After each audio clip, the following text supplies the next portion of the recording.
As we continue in our Wonderful Day in the Lord podcast, we're looking at 1 Samuel chapter 16 today. And Samuel is, in this chapter, is going to anoint David as king over Israel.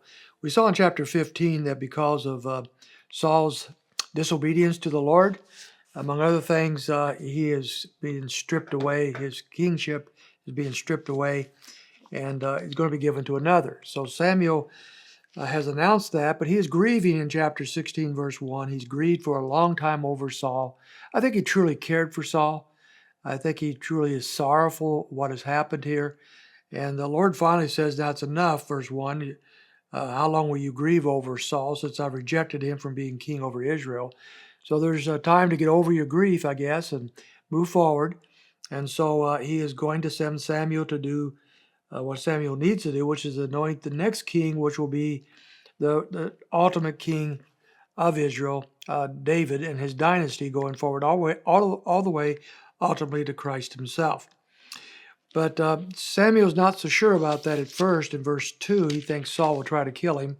God doesn't pay much attention to that and sends him anyway.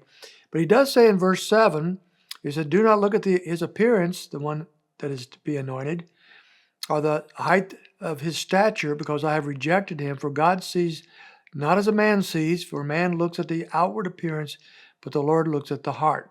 So he sends Samuel to Jesse's house. Jesse has 8 sons.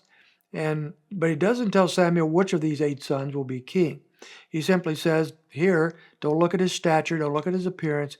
This is a direct beeline right back to Saul, because Saul had all the appearance of a king. He was bigger than anybody in the kingdom.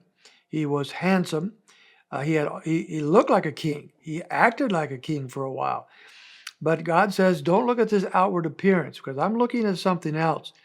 I'm looking at the heart. And this is a good principle for many other things as well, not just this particular context. It is true that we look at the outward appearance, and that's all we can see. So often we go by that outward appearance way too much, and we need to sometimes probe down deeper into the character of an individual, beyond the appearance and into the heart. But only God can see the heart with clarity. So he says, this is who I'm going to have. So in the meanwhile, he passes over the different sons, including in verse 6, Eliab, who is the apparently the best looking and first of the sons. And he works his way down to David. Now, David isn't even there. Jesse hasn't brought him into the meeting. He didn't figure this young man, who probably was a teenager here, maybe even a middle teenager, 14, 15 years old, that he would even be considered for some kind of royalty. So he's out there working with the sheep.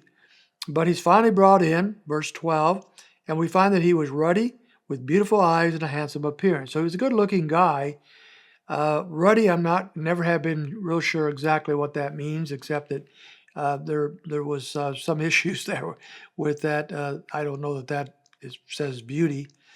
But whatever it is, he is a good-looking guy, but he's not a guy like Saul. He isn't bigger and taller than everybody else.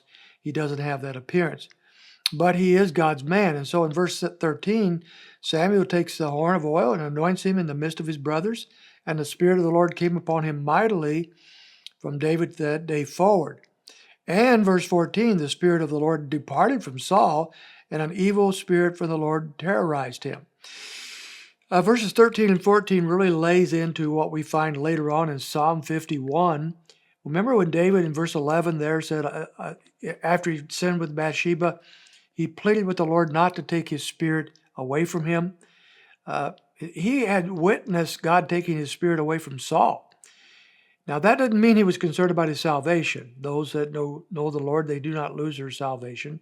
And the Spirit of God comes upon us today in the New Testament era, and he resides in us and lives with us. But in David's case, he's coming upon David in a position of power and anointing, and he takes that spirit away from Saul and sends an evil spirit on him. We'll talk about that on another day. But at any rate, now David is God's man. And ironically, in verse 18, Saul now has this evil spirit that disturbs him. He wants something to soothe him. He needs a musician, somebody said. So they send for, of all people, David, who in verse 18 was a skillful musician. And he won the heart of Saul. Verse 21 said Saul loved him, and but David would play his harp, and the evil spirit would go away, and Saul would be soothed. Interesting introduction to David. It gets more interesting as we move forward to chapter 17 on down tomorrow.